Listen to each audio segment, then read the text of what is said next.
the mind works, the interplay between genes and environment in The Blank Slate, history in The Better Angels of Our Nature, philosophy, history of ideas, passionate political advocacy in Enlightenment Now.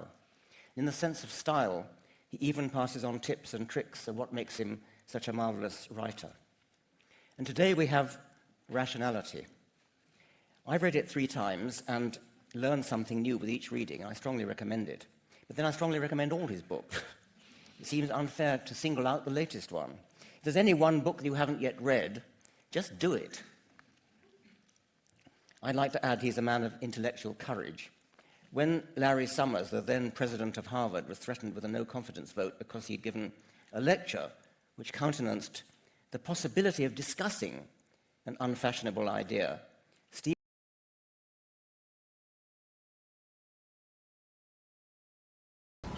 thinking about asking a question throughout the evening, we're going to have a rolling question submission using our audience participation tool called Slido. You just go to slido.com, type in the event code retail. Throughout the night, at any point in time, if you'd like to submit a question, you can do so digitally. You can also upvote somebody else's question if you're not really into typing complete sentences or that kind of thing. Either one is fine, and we'll get to as many questions as we can at the end of the panel.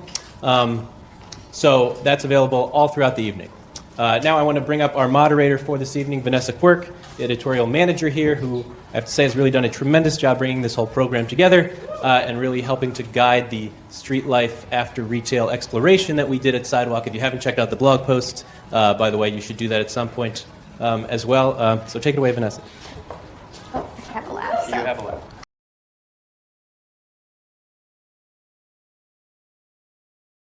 This has always blown my mind a little bit.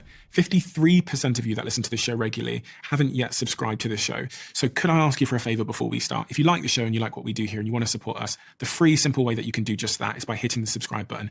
And my commitment to you is if you do that, then I'll do everything in my power, me and my team, to make sure that this show is better for you every single week. We'll listen to your feedback, we'll find the guests that you want me to speak to, and we'll continue to do what we do. Thank you so much.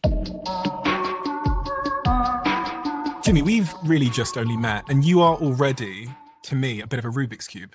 Okay. In so many ways. And I've been trying to piece the pieces together to understand the uniqueness of you, because you're so unbelievably unique.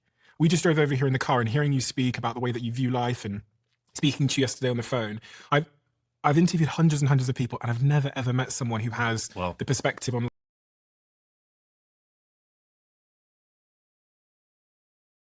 And it's a bit like the neighbor that comes by every day and makes you an offer for your house. Makes you a stupid offer, you ignore it. Makes you a great offer, you can take it. And that's the stock market. And the key is to figure out what something's worth. And you have to kind of weigh it. He talked about the difference between, so the stock market in the short term is a voting machine. It represents speculative interests, supply and demand of people in the short term. But in the long term, the stock market's a weighing machine, much more accurate.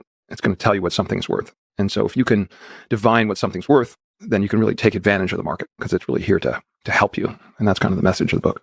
In that same way, there's a kind of difference between speculation and investing. Yeah. Speculation is it's a bit like trading crypto, right? Strong words. Well, short-term trading crypto. Maybe in the long run, there's intrinsic value. But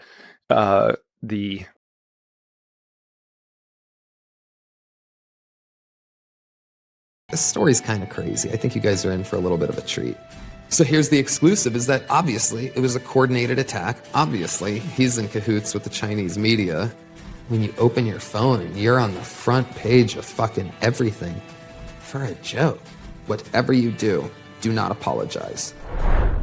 Tony, so we had when we had Uncle Roger on the show, he was like, it's so good to be on the show that you do when you get cancelled. Yeah. So welcome. Yeah. You were cancelled a while ago, but we haven't really talked much about it, and we were hanging out the other day, and it's something we really wanted to discuss with you. So tell everybody what happened, first of all. Well, I mean, this was in May of 2021, and I was doing a very routine Thursday workout set. I mean, very routine. It's called The Secret Show, and it's called that because none of the names are announced on the show. Which means that you, as in my position,